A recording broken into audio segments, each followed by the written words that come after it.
श्री इम्तियाज जलील जी। अध्यक्ष महोदय, मैं 24 साल पत्रकार था और 24 साल खबरों के पीछे दौड़ता था। एक दिन सोचा कि कब तक दौड़ोगे खबरों के पीछे, खुद खबर बन जाओ, तो राजनीति के अंदर आ गया। The press and registration of periodicals bill 2023 आपने लेकर आए हैं। मंत्री जी, आपने अपने शुरुआती कमेंट्स के अंदर यह कहा कि हमने सभी राज्यों से बात की है, लेकिन जिनके लिए यह बिल लाया जा रहा है, क्या आपने उनके साथ चर्चा की है? और अगर की है तो उन्होंने इस बिल के बारे में क्या कहा है? यहां पे तो हम कहेंगे कि आप जो भी ला रहे हैं सब कुछ अच्छा चल रहा है, चंगा चल रहा है, लेकिन जिसके लिए लाया जा रहा है उन्होंने इस बिल के बारे में क्या कहा? यानी कि the editors guild of India, जो ये न्यूज़पेपर्स के को चलाते हैं, उनके एडिटर्स हैं, उन्होंने इस बिल के बारे में कहा, the editors guild of India has expressed concern over the draconian provisions of the Press and Regulation and Registration of Periodicals Bill 2023 that can have an adverse impact on freedom of the press. आगे उन्होंने ये कहा है, it said the law on this issue should be more respectful of press freedom and should avoid granting vast powers to regulatory authorities to either interfere or shut down the press at their whims and fancies. अध्यक्ष महोदय, ये bill को पढ़ने के बाद ऐसा लगता है कि इसके अंदर रजिस्ट्रेशन कम है, रेगुलेशन कैसा किया जा सकता है, इनको भी अपने हाथों में कंट्रोल कैसा लाया जा सकता है, ये इसके ऊपर ज्यादा ध्यान दिया गया है। अध्यक्ष महोदय, ये जो बिल है उसका इंट्रोडक्शन, मंत्री जी इसका जो इंट्रोडक्शन है, मैं चाहूंगा कि वो एक मर्तबा आप गौर से पढ़े, आप भी सुने। In the definition section, the term specified authority gives powers to government agencies beyond the press registrar to conduct the functions of the registrar. यानी कि प्रेस रजिस्ट्रार जिसकी मौलिक जिम्मेदारी है कि इसको पूरा कंट्रोल करना, इस नए बिल के अंदर आपने प्रेस रजिस्ट्रार के अलावा स्पेसिफाइड अथॉरिटी को भी ये पावर्स दे दिए हैं। यानी कि स्पेसिफाइड अथॉरिटी कोई भी हो सकती है, पुलिस भी हो सकती है, एनफोर्समेंट डायरेक्टोरेट भी हो सकता है। आप उनको ये इख्तियार दे रहे हैं कि तुम किसी भी अखबार के ऑफिस में जा सकते हैं, चेकिंग कर सकते हैं, उसके ऊपर कंट्रोल ला सकते हैं। अगर प्रेस रजिस्ट्रार की ये जिम्मेदारी अगर वो नहीं निभा रहा है, तो क्या इसका मतलब यह है कि हम पुलिस को यह इख्तियार दे दें कि वो न्यूज़पेपर्स के अंदर, ऑफिस के अंदर जाए और चेक करे कि तुम्हारी कितनी कॉपीज निकल रही है करके? ये इसका खुलासा आपको हम भी चाहते हैं, एडिटर्स गिल्ड ने भी ये मांग की है कि इसके ऊपर आप एक खुलासा करें। Section 4(1) and 11(4) allow the registrar to deny the right to bring out a periodical and cancel the certificate of registration of a periodical to persons convicted of terrorist act or unlawful activity for having done anything against the security of the state. मंत्री जी, आज UAPA draconian कानून का कैसा इस्तेमाल किया जा रहा है, कल ही देश के गृह मंत्री ने अब इसको और आईपीसी के अंडर में हम कैसा लोगों के ऊपर कैसा कानून का दबाव लेकर आ सकते हैं, जिस लिबर्टी के साथ, जिस लिबरल तरीके के साथ आज इस कानून का इस्तेमाल किया जा रहा है, जो आपके खिलाफ बोलते हैं। अगर कल किसी अखबार ने गवर्नमेंट के अगेंस्ट में अगर कुछ लिखता है, आपकी लाइन टो नहीं करता है, आपको फॉलो नहीं करता है, तो क्या इसका मतलब यह है कि आप उसके ऊपर वो ड्रैकोनियन कानून का इस्तेमाल करते हुए आप उसके ऊपर एक्शन ले ले? इसके ऊपर भी हम खुलासा करना चाहेंगे। वरना वैसे भी आज इस देश के अंदर क्या पत्रकारों के ऊपर सेडिशन का कानून नहीं लगाया जा रहा है? कितने पत्रकारों के ऊपर आप सेडिशन का कानून लगा रहे हैं? मैं एक और चिंताजनक जो सेक्शन है, section 6(b), which gives power to the press registrar as well as other specified authority to enter the premises of a periodical to inspect or take copies of the relevant records or documents or ask any question necessary for obtaining any information required to be furnished. मेरा फिर से आपसे ये सवाल है, आपका क्या मतलब है जब आप ये कहते हैं कि specified authority apart from the press registrar? कल कोई भी सरकारी अधिकारी, क्या डीएम को आप ये इख्तियार दे डालेंगे? क्या कलेक्टर को आप ये इख्तियार दे डालेंगे कि जा किसी पत्रकार के ऑफिस के अंदर जाओ, तुम्हारे खिलाफ लिख रहा है, पूरे डॉक्यूमेंट्स देखो, चेक करो, बराबर से प्रिंट हो रहे हैं या नहीं हो रहे हैं, कॉपीज मिल रहे हैं या नहीं मिल रहे हैं? ये थर्ड पार्टी इंटरफेरेंस आप क्यों लाना चाहते हैं, जबकि प्रेस रजिस्ट्रार की ये पूरी मौलिक जिम्मेदारी है कि उसको वो अच्छी तरीके से निभाए। मैं मंत्री जी आपको एक बात कहना चाहता हूं कि कोविड आया, कोविड के अंदर कई सारे लोगों की जान गई, और आज भी मैं ये मानकर चलता हूं कि इस देश के अंदर हर मरने वाला इंसान कोविड से नहीं मरा था। हमारी मेडिकल फैसिलिटीज कितनी खराब थी, इसकी वजह से मरा था, वो एक अलग मुद्दा है, उसके ऊपर हम बाद में चर्चा करेंगे। लेकिन सबसे बड़ी चोट अगर कोविड के बाद किसी के ऊपर हुई तो वो अखबारों के ऊपर हुई। सर्कुलेशन घट गया तो एडवर्टाइजमेंट रेवेन्यू घट गया।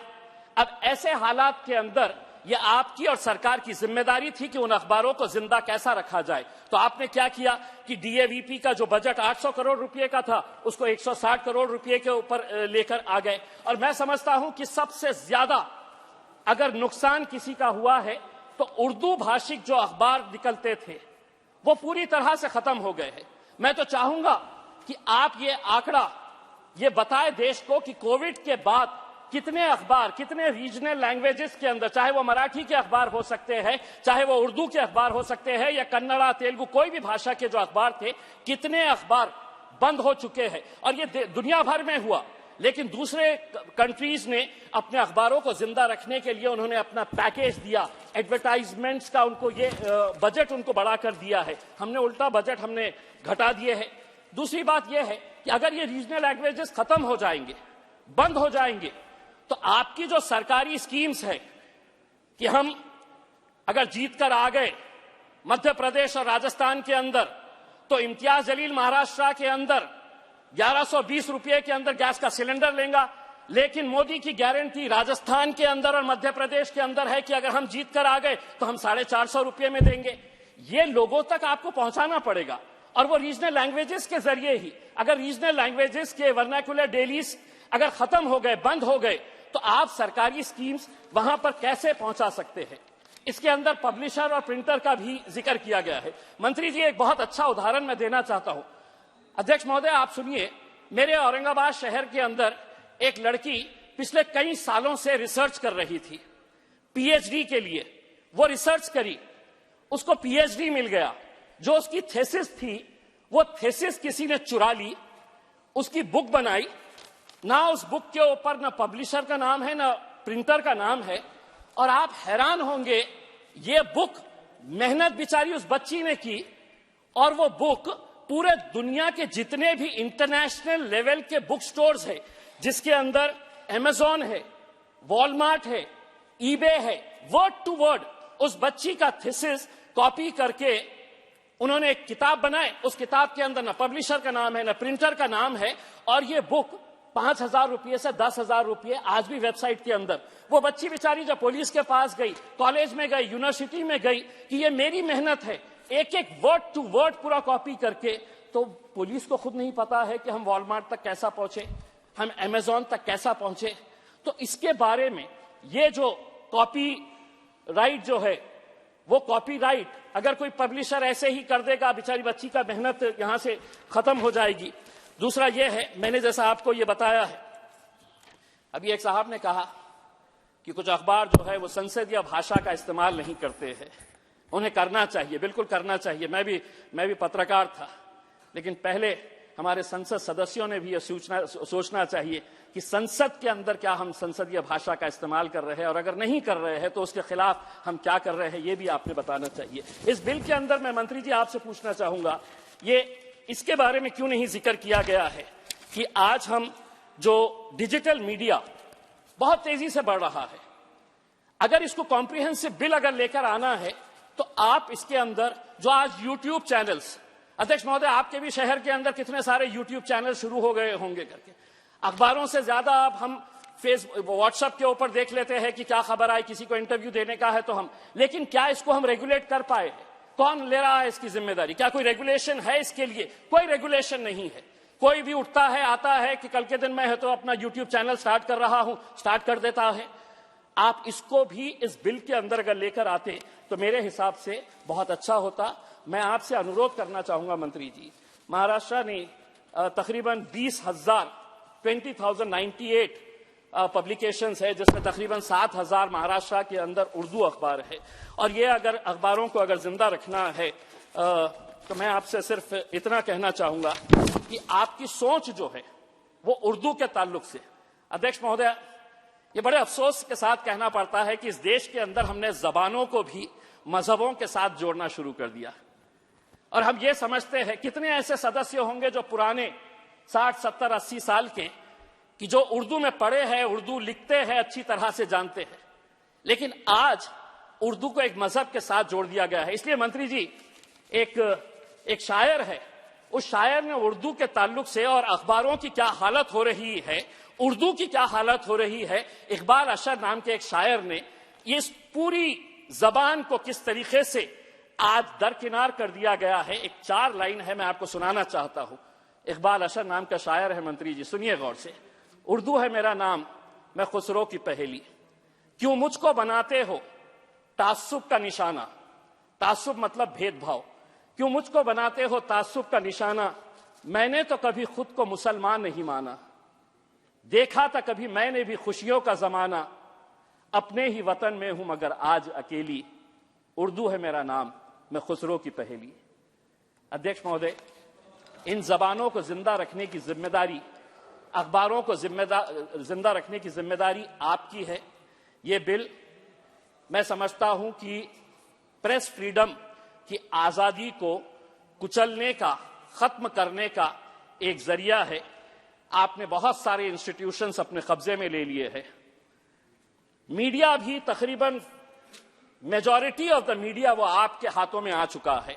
जो बचे कुचे हैं उनको हम किस तरीके से कंट्रोल कर सकते हैं, ये बिल उसकी तरफ जा रहा है। और ये मैं अकेले नहीं कह रहा हूं, आप ये मत कहिएगा कि मैं विपक्ष के अंदर खड़ा हुआ हूं। तो मेरी ये राय है, जो एडिटर्स गिल्ड ऑफ इंडिया है, जो रिप्रेजेंट करता है हिंदुस्तान के हर बड़े छोटे अखबार को, उनके अगर एडिटर्स गिल्ड ऑफ इंडिया अगर आपको ये कहता है कि ये प्रेस फ्रीडम के ऊपर ये एक हमला है ये बिल का, उन्होंने ये मांग की है, मैं भी ये मांग करता हूं मंत्री जी आपसे कि पार्लियामेंट की सेलेक्ट कमेटी के सामने इस बिल को भिजाया जाए, ताकि इस मीडिया की आजादी को पिछले 75 सालों से हमने जिंदा रखे थे, आगे भी ये जिंदा रहे, यही उम्मीद करते हैं।